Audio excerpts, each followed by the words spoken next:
श्री गणेशाय नमः। श्री सरस्वती माते नमः। श्रीमद्भागवत महापुराण की जय। जय जय श्री राधे श्याम। श्रीमद्भागवत महापुराण द्वितीय खंड एकादश स्कंद अष्टमो अध्याय अवधूतोपाख्यान। अजगर से लेकर पिंगलाद तक 9 गुरुओं की कथा। अवधूत दत्तात्रेय जी कहते हैं, राजन, प्राणियों को जैसे बिना इच्छा के, बिना किसी प्रयत्न के रोकने की चेष्टा करने पर भी पूर्व कर्मानुसार दुख प्राप्त होते हैं, वैसे ही स्वर्ग में या नरक में कहीं भी रहे उन्हें इंद्रिय संबंधी सुख भी प्राप्त होते ही है। इसलिए सुख और दुख का रहस्य जानने वाले बुद्धिमान पुरुष को चाहिए कि इनके लिए इच्छा अथवा किसी प्रकार का प्रयत्न न करे, बिना मांगे बिना इच्छा किए स्वयं ही अनायास जो कुछ मिल जाए, वह चाहे रूखा सूखा हो, चाहे बहुत मधुर और स्वादिष्ट अधिक हो या थोड़ा, बुद्धिमान पुरुष अजगर के समान उसे ही खाकर जीवन निर्वाह कर ले और उदासीन रहे। यदि भोजन न मिले तो उसे भी प्रारब्ध भोग समझकर किसी प्रकार की चेष्टा न करे, बहुत दिनों तक भूखा ही पड़ा रहे। उसे चाहिए कि अजगर के समान केवल प्रारब्ध के अनुसार प्राप्त हुए भोजन में ही संतुष्ट रहे। उसके शरीर में मनोबल, इंद्रिय बल और देह बल तीनों हो तब भी वह निश्चेष्ट ही रहे। निद्रा रहित होने पर भी सोया हुआ सा रहे और कर्मेंद्रियों के होने पर भी उनसे कोई चेष्टा न करे।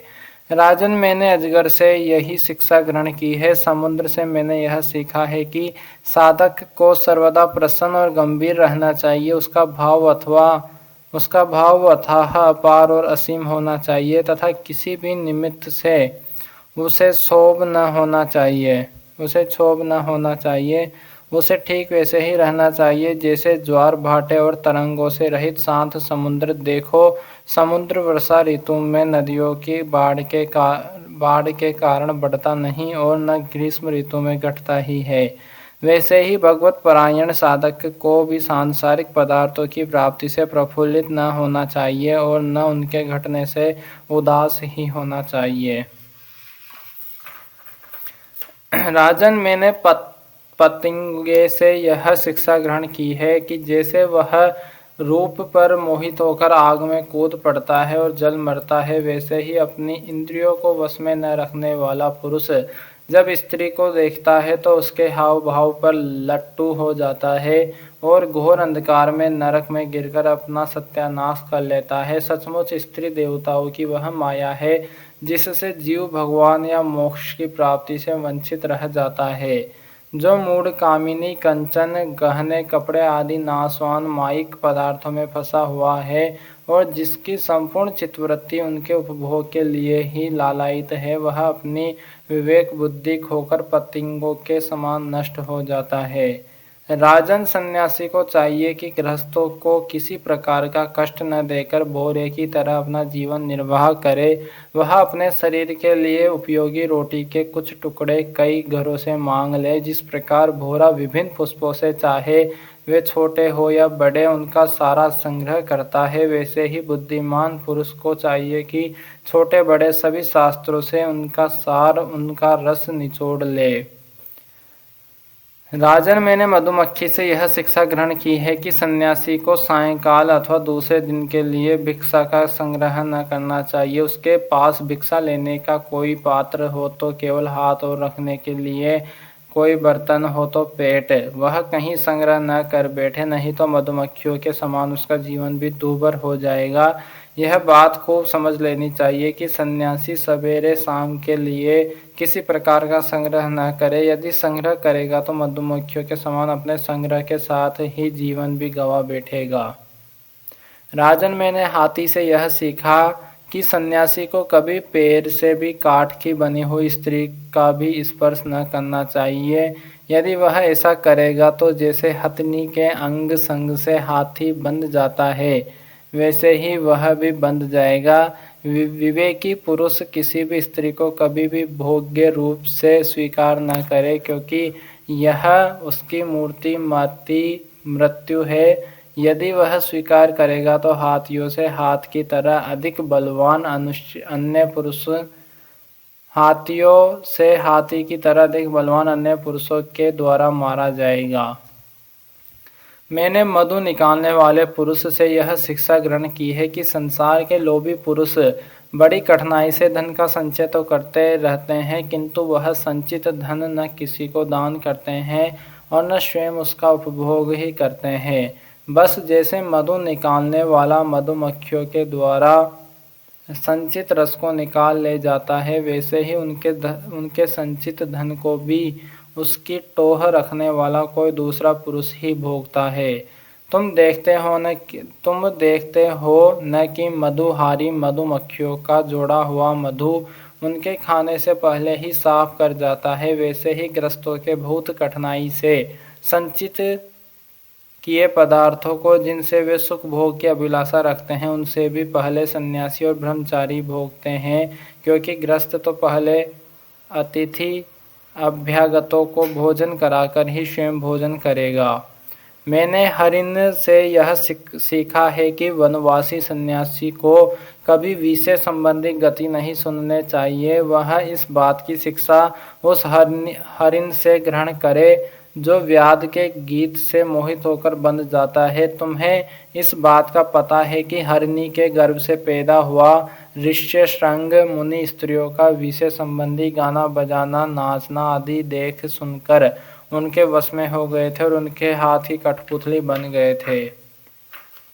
अब मैं तुम्हें मछली की सीख सुनाता हूँ। जैसे मछली कांटे में लगे हुए मांस के टुकड़े के लोभ से अपने प्राण गंवा देती है, वैसे ही स्वाद का लोभी दुर्बुद्धि मनुष्य भी मन को मथकर व्याकुल कर देने वाली अपनी जीवा के वश में हो जाता है और मारा जाता है।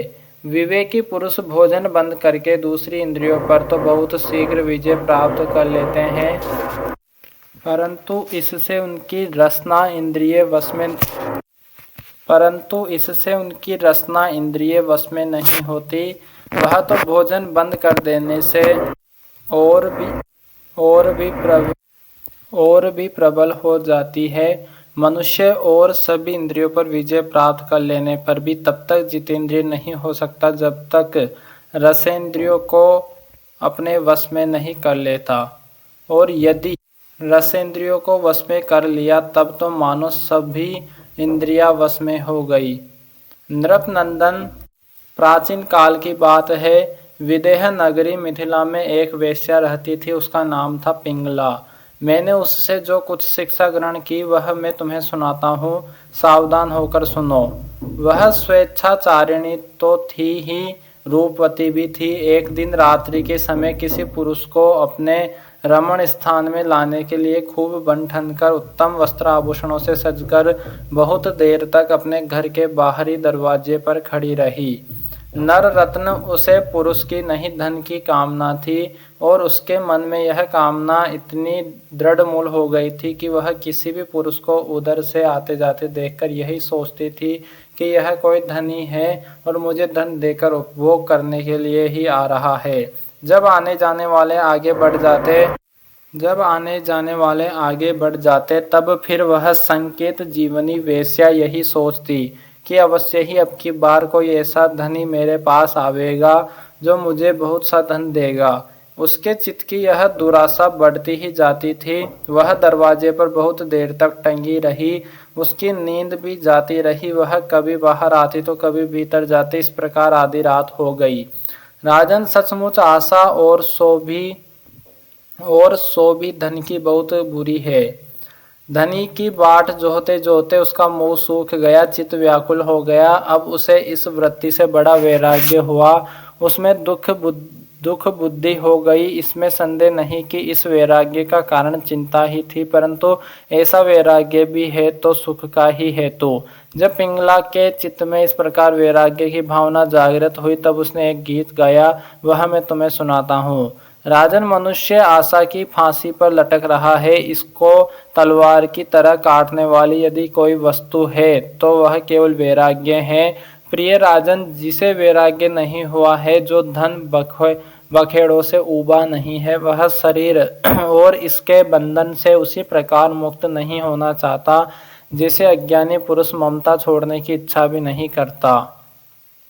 पिंगला ने यह गीत गाया था, हाय हाय मैं इंद्रियों के अधीन हो गई, भला मेरे मोह का विस्तार तो देखो। मैं इन दुष्ट पुरुषों से, जिनका कोई अस्तित्व ही नहीं है, विषय सुख की लालसा करती हूँ। कितने दुख की बात है। मैं सचमुच मूर्ख हूँ। देखो तो सही, मेरे निकट से निकट हृदय में ही मेरे सच्चे स्वामी भगवान विराजमान है। वे वास्तविक प्रेम, सुख और परमार्थ का सच्चा धन भी देने वाले हैं। जगत के पुरुष अनित्य हैं और वे नित्य हैं। हाय हाय, मैंने उनको तो छोड़ दिया और उन तुच्छ मनुष्यों का सेवन किया जो मेरी एक भी कामना पूरी नहीं कर सकते।